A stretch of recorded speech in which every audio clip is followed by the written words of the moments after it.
Շնորհակալություն, ես մի փոքր մտքերին կարձագանքեմ, հետո հարցը կտամ,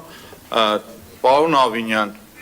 որ ասում եք, որ կատարողականը շատ բարձր տոկոս է կազմել, զեկուցողին հանձնաժողովի նիստի ժամանակ հարց հնչելու պարագայում քանի տոկոս է կատարվել, ասես պատասխան չունեմ։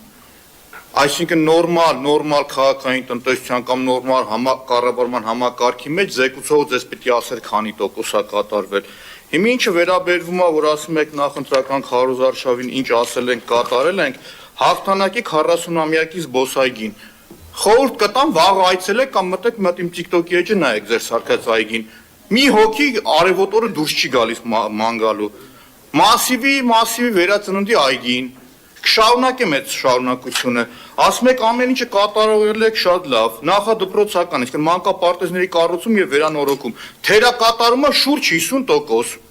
ձեր մոտ ամեն ինչը դա փայլուն է, դա ամեն ինչը նորմալ է, պաշտպանությունը, այսինքն մեր երկինը գիտեք ինչ խնդրի մեջ է, 66% է կատարողականը,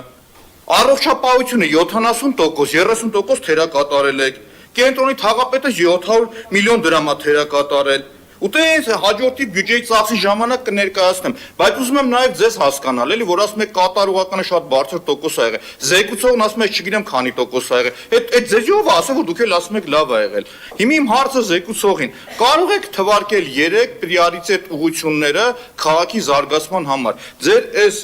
բաց ոչի շարադրության մեջ ես չկարողացա հասկանալ որոնք են։ Խնդրում եմ մի հատ կասեք։ Շնորհակալություն։ Տիկին Բաբայան։